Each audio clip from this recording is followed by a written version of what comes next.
আসসালামু আলাইকুম। সবাইকে শুভেচ্ছা জানাচ্ছি। মাসুম মাহবুব দেখছেন ওপেন দ্য ইউটিউব চ্যানেল এবং মাসুম মাহবুব ফেসবুক পেজ। বেশ কিছু গুরুত্বপূর্ণ খবর আছে। আমরা আপনাদেরকে সরাসরি ইরানের লাইভ ফুটেজ দেখাবো। পৃথিবীর ইতিহাসে সবচেয়ে বড় শোক র‍্যালি আজকে দেখল ইরান। কালকে দেখল সবচেয়ে বড় জানাজা। আজকে পুরো পৃথিবী দেখল সবচেয়ে বড় শোক র‍্যালি। কোটি মানুষ এক কাতারে একসাথে দাঁড়িয়ে একটি ক্ষোভের কথা বলছে, একটি দ্রোহের কথা বলছে। একজন ব্যক্তির জন্য অশ্রু ঝরাচ্ছে। তার নাম আয়াতুল্লাহ আলী খামেনি। পাশাপাশি ইরানের মিসাইলে তাণ্ডব দেখালো রাশিয়া।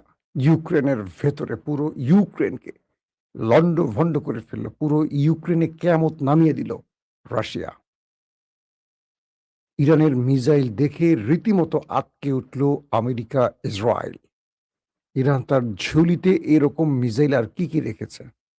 এই টেনশন নতুন করে শুরু হয়েছে। অন্যদিকে নর্থ কোরিয়া নতুন করে মিসাইল পরীক্ষা চালালো। পাশাপাশি চীন নতুন করে নিউক্লিয়ার মিসাইল পরীক্ষার ঘোষণা দিল কিছুদিনের মধ্যে, বা সম্প্রতি তারা পৃথিবীকে আবার চমকে দিতে যাচ্ছে। ইরান কি সারপ্রাইজ নিয়ে হাজির হচ্ছে, সে বিষয়গুলো থাকবে আজকের খবরে। আমার কমেন্টটা যদি আপনার কাছে যায় তাহলে বুঝবো আমি আপনার অ্যাকাউন্ট দেখছি। আমি মমিন, এরশাদনগর, ফরিদপুর, পাবনা থেকে। জি ভাই, আপনি আমার অ্যাকাউন্টে আছেন, কনফার্ম। মাসুম ভাই, কওমি ভাইদেরকে কিছু বলেন। কি ভালো বলবো না খারাপ বলবো? কওমির ভাইরা আমার ভাই। পৃথিবীর সব মানুষেরই ভুল ভ্রান্তি থাকবে। আমারও আছে, আপনারও আছে। বাট আমরা সবকিছুর ঊর্ধ্বে একটা জিনিস মনে রাখবো, আমরা সঠিকের জন্য লড়াই করি, সত্যের জন্য লড়াই করি এবং বাতিলের বিরুদ্ধে লড়াই করি। এর মধ্যে যদি আমার ভুল হয়, সেই ভুলটা আমি স্বীকার করে নেব। যদি মনে করি যে না, আমার ভুল আমি স্বীকার করব না, তাহলেই খবর আছে। যেমন ধরেন, সাম্প্রতিক সময়ে আমি ব্রাজিল দর্শকদের একটা বিষয় খেয়াল করতাম, কিভাবে মেসিকে খাটো করা যায়। পুরো পৃথিবী জানে মেসি নাম্বার 1 এবং বলা হয় গ্রেটেস্ট। বলা হয় ফুটবল ইতিহাসে বিস্ময় বালক মেসি। তার ধারে কাছে কেউ নাই। ধারে কাছে কেউ নেই। নেইমার, রোনাল্ডো কেউ না। কিন্তু একটা বিষয় খেয়াল করবেন, মেসি বা আর্জেন্টিনা প্লান্টিক পায়, আর্জেন্টিনা ফিফার দল, আর্জেন্টিনা এটা খুব ট্রল করতো আমাদের দেশের ভাইয়েরা। খেয়াল করেন, আর্জেন্টিনা নাকি প্লান্টিক পেয়ে দল জেতে। কালকে আর্জেন্টিনা নরওয়ের বিরুদ্ধে দুটোই পেয়েছে প্লান্টিক। আর্জেন্টিনা না, ব্রাজিল। দুটোই পেয়েছে ব্রাজিল প্লান্টিক। একটা মিস, একটা গোল। কিন্তু আমরা কি কথাটা বলতে পারি এটা ফিফার দল না? আমি কথাটা কেন বলছি? আমাদের মানসিকতা পরিবর্তনের জন্য খেলার কথা না এটা। একটু চিন্তা করবেন। বিষয়টা হলো, আর্জেন্টিনাকে নিয়ে বা ব্রাজিলকে নিয়ে আমরা যত সমালোচনা করি, প্রশ্ন তুলি, রেফারির বিতর্ক তুলি বা ফিফাকে নিয়ে, এগুলো কোনো দল তুলছে না। তুলছে কে? আমাদের দেশের আমরাই, আওয়ামী লীগ, বিএনপি, জামাত, এই আমরাই। এই দেশের মানুষগুলো টাইপটি হলো এরকম যে আর্জেন্টিনা প্লান্টিক পাচ্ছে, অন্যায়ভাবে প্লান্টিক আর্জেন্টিনাকে দেয়া হচ্ছে। এটা কিন্তু ব্রাজিল তুলছে না অভিযোগ। এটা আর্জেন্টিনার বিপক্ষে যারা খেলছে তারাই অভিযোগ তুলছে না। একবারও বলে না যে ফিফা তাদেরকে কাপ দিয়ে দেওয়ার জন্য পরিকল্পনা করছে। কেউ বলছে না, পৃথিবীর কোনো দেশ। কে বলছে? আমি আপনি যারা খেলার গব কিচ্ছু বুঝি না। এটা হলো আমাদের মানসিকতা। এই মানসিকতাটা খুব খারাপ। এই মানসিকতা পরিবর্তন হওয়া খুব জরুরি। ধরেন আমাদের দেশে আমি সবসময় আলেমদের পক্ষে থাকি। কোনটা ভুল হলে আমি বলি, কিন্তু আলেমদের পক্ষে থাকে আমার অবস্থান। আমি কখনো দেখবেন চরমোনাই, জামাত, ইসলামী ঐক্যজোট এদের মধ্যে বিভ্রান্তি তৈরি করি না। এদেরকে আমি এক করার চেষ্টা করি। যার ফলে জামাত বলেন, চরমোনাই বলেন, হেফাজত বলেন, তারা আমাকে পার্সোনালি নক করে, মাসুম আমাদের মধ্যে কিন্তু একটা সমস্যা হচ্ছে, আপনারা একটু কথা বলেন যাতে আমাদের ঐক্য ধরে রাখতে পারি। মানে আমরা সেতু বন্ধনটা তৈরি করে দেই। আমাকে দেখবেন না কখনো কোনো দলের এইভাবে প্রকাশ্যে সমালোচনা করি, ফ্যাসিস্ট হাসিনা ছাড়া। কারণ আমি মনে করি যে আমার একটা তথ্য যদি ভুল হয়, আমাকে আল্লাহর দরবারে দাঁড়াতে হবে এবং আল্লাহকে জবাব দিতে হবে। কিন্তু আমাদের আলেমরা দেখবেন, খামেনি কাফের, খামেনি এইটা, খামেনি এইটা, খামেনি ওইটা, কি বলে, জাকির নায়েক কাফের বলে ফেলছে। আল্লাহ না করুক, যদি তারা কাফের না হয় তাহলে আমি কাফের হয়ে যাব। তাহলে ওই কাফেরটা বলে আমি কেন নিজের রাস্তা জাহান্নামে নিতে চাই? আমাদের ইনায়েতুল্লাহ আব্বাসী দেখবেন অনেকের কথায় কথায় কাফের বলে, আল্লাহ মাফ করুক তাকে।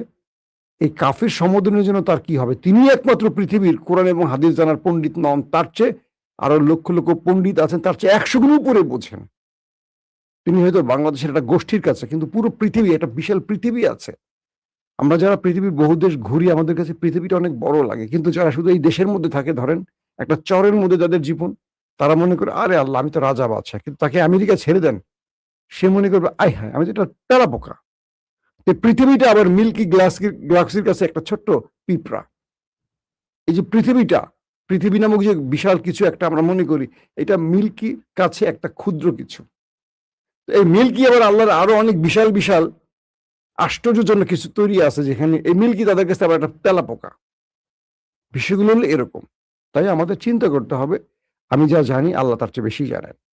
অতএব আমাকে নমনীয় হতে হবে, আমাকে অহংকারী হওয়া যাবে না। আসেন মূল খবরে। চায়নার নিউক্লিয়ার মিসাইল পরীক্ষার ঘোষণা আসলো। অর্থাৎ চায়না ঘোষণা দিল তারা নিউক্লিয়ার মিসাইল পরীক্ষা চালাবে। যদিও ওয়ারহেড গুলো ডামি বসানো হবে, যে নিউক্লিয়ার ওয়ারহেডের কথা, এখানে তারা নিউক্লিয়ার বসাবে না, এখানে ওয়ারহেডটা বসাবে ডামি, কিন্তু এই পরীক্ষাটা চালাবে। এই পরীক্ষাটা এমন সময় চায়না ঘোষণা দিল যখন আমেরিকা ইসরায়েল অপেক্ষায় আছে ইরানকে নিয়ে একটা বড় অ্যাডভেঞ্চারের জন্য। কথাটা কি বুঝতে পারছেন? অর্থাৎ ইরানকে নিয়ে বড় রকম আরেকটা অ্যাডভেঞ্চার করতে পারে আমেরিকা এবং ইসরায়েল। তাদের মধ্যে এখন একটা বড় রকম আতঙ্ক তৈরি হয়েছে যে যে কোনো সময় ইরান মিসাইল, মানে নিউক্লিয়ার মিসাইল তৈরি করে ফেলতে পারে। এই আতঙ্কটা কিন্তু এখনো তাদের মধ্যে আছে, তাই তারা ইরানের বিরুদ্ধে একটা যুদ্ধ করতে চায়। ইতিমধ্যে নর্থ কোরিয়া 12টি মিসাইল পরীক্ষা চালিয়ে বসেছে। মানে আমেরিকার শত্রুগুলো কি করছে দেখেন। এর আগে কিন্তু নিউক্লিয়ার পরীক্ষা চালিয়ে ফেলেছে কে? রাশিয়া। নতুন খবর হলো ইরানের সেকেন্দার মিসাইল নিয়ে, আর কি কি জানি মিসাইল রাশিয়া নিয়ে রাশিয়া ইউক্রেনের মধ্যে কিয়ামত ঘটিয়ে দিয়েছে। এত ম্যাসিভ আকারে অ্যাটাক করেছে যেটা পূর্বে করেনি। পুরো ইউক্রেনকে ওলট পালট করে দিয়েছে রাশিয়া। এবং সেই অ্যাটাকগুলো করছে কি দিয়ে? ইরানি মিসাইল, ইরানি ড্রোন দিয়ে। এখন বোঝেন, রাশিয়া অ্যাটাক করছে, কিন্তু যেই জিনিসগুলো ব্যবহার করছে, ড্রোন বা মিসাইল, এগুলো হলো ইরানের তৈরি। এতে করে ইরান কয়টা বার্তা দিল? এক, আমেরিকা ইসরায়েল চেয়ে দেখো, রাশিয়া যেগুলো মারছে সেগুলো আমার তৈরি, এগুলো আমি এখন তোমাকে মারি নাই, মানে আমি মজুদ রাখছি তোমার আগামী দিনের যুদ্ধের জন্য। তুমি যখন আগামী দিনে আমার উপর হামলা করবা, তখন আমি তোমার উপর কি কি অ্যাটাক করতে পারি, আমার ঘরে কি কি মজুদ আছে, আমি তোমাকে একটা সিমটম বা একটা ছোট্ট মহড়া দেখালাম রাশিয়ার মাধ্যমে। ইউক্রেন রাশিয়ার জ্বালানি কেন্দ্রগুলোকে টার্গেট করে বড় অ্যাটাক করেছে কয়েকদিন আগে, যে কারণে রাশিয়া জ্বালানি সংকটে পড়ে গেছে। এবং রাশিয়া যাদের কাছে তেল বিক্রি করে, খেয়াল করবেন, রাশিয়া একটা বড় তেল রপ্তানিকারক দেশ। সেই রাশিয়া যেসব দেশের কাছে তেল বিক্রি করে, রাশিয়াকে সেখান থেকে আবার তেল কিনতে হয়েছে। যারা বিক্রি করে তাকে কিনতে হয়েছে তার কাছ থেকে, কারণ রাশিয়ার তেলের সংকট সৃষ্টি হয়েছে, কারণ ইউক্রেন ইউরোপের সাহায্য নিয়ে রাশিয়ার মধ্যে এত ম্যাসিভ আকারে অ্যাটাক করেছে। এবার সেই ইউক্রেনকে রাশিয়া এত বড় আক্রমণ করে পুরো ইউরোপকে বলে দিয়েছে সাবধান থাকো, আমি আসছি, তোমরা সাবধান থাকো, আমি আসছি। এত বড় আক্রমণ ইউক্রেন আশা করে নাই। কিন্তু ইউক্রেন রাশিয়ার ভেতরে আক্রমণের পর, রাশিয়া যদি এই আক্রমণটি ইউক্রেনে না করত, তাহলে আমেরিকা ইউরোপ রাশিয়াতে ইউক্রেনের মাধ্যমে আরো বড় আরেকটি আক্রমণের পরিকল্পনা তৈরি করছিল। এবার তাদের ইউক্রেনের মধ্যে পুরো কিয়ামত ঘটিয়ে দিয়েছে রাশিয়া। আগুন জ্বলছে বিভিন্ন শহরে, ধ্বংসস্তূপে পরিণত হয়েছে বেশ কয়েকটি শহর। ভ্লাদিমির পুতিনের সাথে ডোনাল্ড ট্রাম্পের প্রায় 90 মিনিট কথা হয়েছে এই আক্রমণটার আগে। ভ্লাদিমির পুতিন ট্রাম্পকে বলেছে, আমি ইউক্রেনের বড় একটা অঞ্চল নিতে যাচ্ছি, তুমি কোনো কথা বলবা না, সাবধান। এর পরপরই এই 90 মিনিট কথা বলে দুই বিশ্ব নেতা তার পরপরই রাশিয়া ইউক্রেনের মধ্যে এই বিশাল আক্রমণটি করে বসল। এখন ডোনাল্ড ট্রাম্প কি করবেন? ট্রাম্প বললেন, মানে আসেন কিছু ফুটেজ দেখাই আপনাদের। আপনারা তো ফুটেজ দেখার অপেক্ষা আছেন। আজকে যে র‍্যালি হয়েছে আমি ফুটেজ দেখাচ্ছি আর আপনাদেরকে বলছি।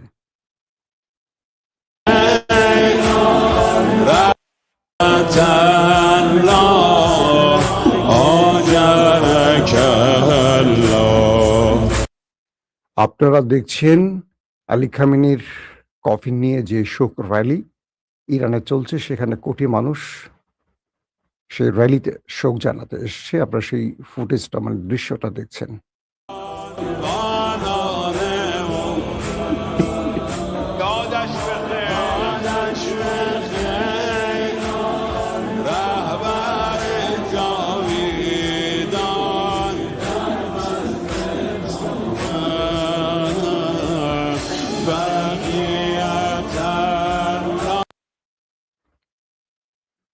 দর্শক আমরা একটা ফুটেজ দেখছি।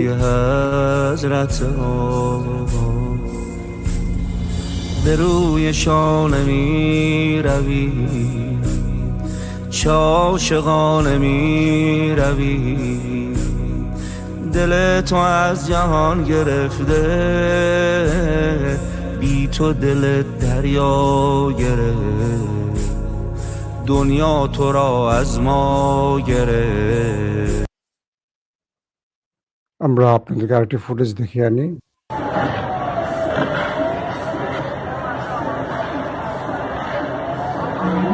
আপনারা টপ শটে দেখছেন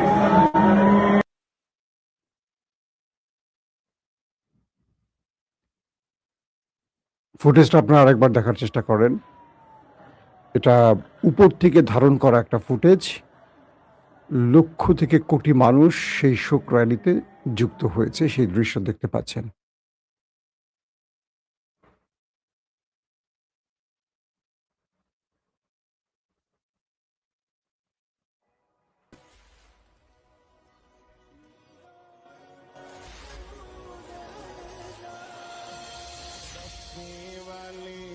এটা ড্রোন থেকে ধারণ করা একটা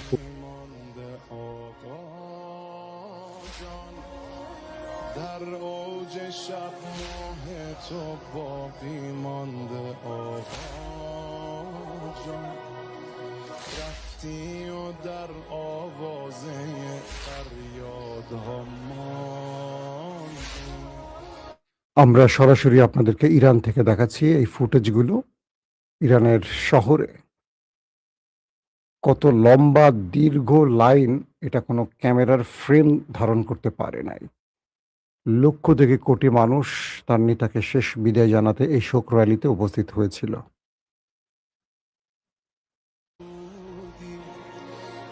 هفتاد سال از عمر خود دور از حرم بودی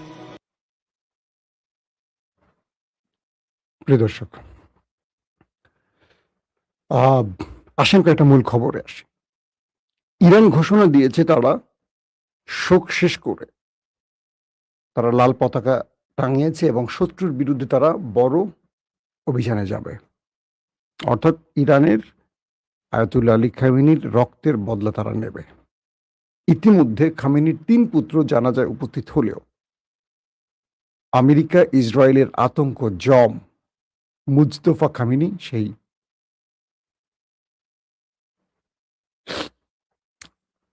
জানাজায় উপস্থিত হননি। কারণ ধারণা করা হচ্ছে তাকে শত্রুরা টার্গেট করবে এবং এই ব্যক্তির রাজনৈতিক ক্যারিশমায় আমেরিকা এবং ইসরায়েলের পরাজয় হয়েছে। তিনি চেয়েছেন বাবার জানাজায় আসতে, কিন্তু ইরানের নিরাপত্তা বাহিনী আইআরজিসি ইন্টেলিজেন্স তাকে আসতে দেয়নি। বলছে আপনাকে বেঁচে থাকা এই রাষ্ট্রের জন্য খুব জরুরি। বাবার সবচেয়ে প্রিয় সন্তান মুস্তফা কিন্তু তার বাবার জানাজায় হাজির হতে পারছে না নিজের দেশের ভেতরে। শত্রুদের ক্ষমতার সাথে কি পরিমাণ, মানে কত বড় লড়াইটা তাকে করতে হচ্ছে একবার কল্পনা করেন। ইরান তার শক্তির সবটুকু দেখিয়েছে, আমেরিকা ইসরায়েলও দেখিয়েছে ধরেন, কিন্তু সবচেয়ে বড় যেই আঘাতের জায়গাটা, একটা রাষ্ট্রের সবচেয়ে বড় leader supreme leader Ayatollah Ali Khamenei তার পুরো পরিবার সহ একটা ছোট্ট 14 মাসের নাতনি সহ শাহাদাত বরণ করেছেন। ইরান পুরো পৃথিবীর নেতাদেরকে ডেকে এনেছেন, 100 দেশের প্রতিনিধিকে ডেকে এনে একদম সব দৃশ্য দেখিয়েছে।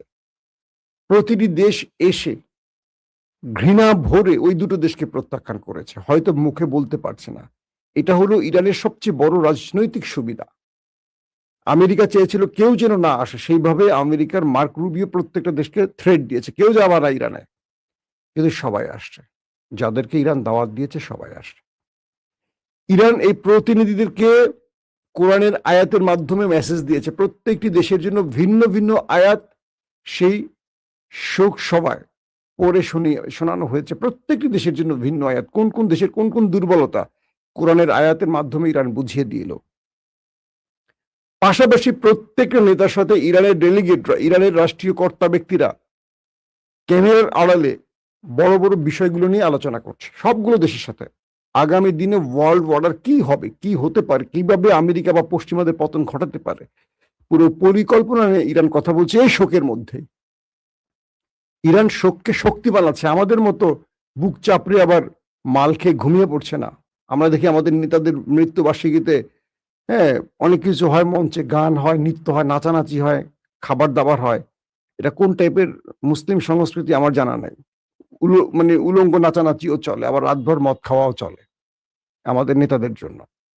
তো ইরান প্রত্যেকটা দেশকে ডেকে এনে আমেরিকার বিরুদ্ধে তার বার্তাগুলো পৌঁছে দিচ্ছে, এবং ইরান আমেরিকা ইসরায়েলকে পরাজিত করে এই বিজেতা মুডেই এই কাজগুলো করছে, বিজয়ের মুডে এখন ইরান আছে।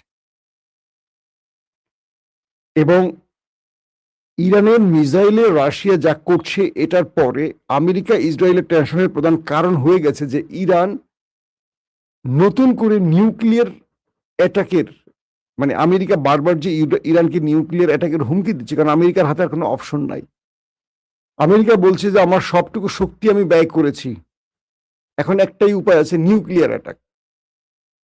আমেরিকা কথাটা বারবার বলছে দুটো কারণে, এক, আমেরিকা ইরানকে ভয় দেখাতে চায়, অন্যথায় ইরান যেন বলে ফেলে তুমি এটা করলে আমিও করব। মানে ইরানের কাছে যে নিউক্লিয়ার তৈরি হয়েছে কি হয়নি, আমেরিকা এটা বোঝার জন্য সর্বশেষ খেলাটা খেলছে, কার্ডটা ছুটছে। কিন্তু ইরান এই শোক সভায় ঘোষণা দিয়েছে তারা বদলা নেবে, এবং সর্বোচ্চ বদলা নেবে, এবং ওই ইসরায়েল নামক দেশটিকে পৃথিবীর মানচিত্র থেকে মুছে ফেলবে এই ঘোষণাও দিয়েছে। প্রতিটা ক্ষেত্র থেকে, প্রতিটা সংস্থা থেকে ইরানের এই কি বলবো ঘোষণা আসছে।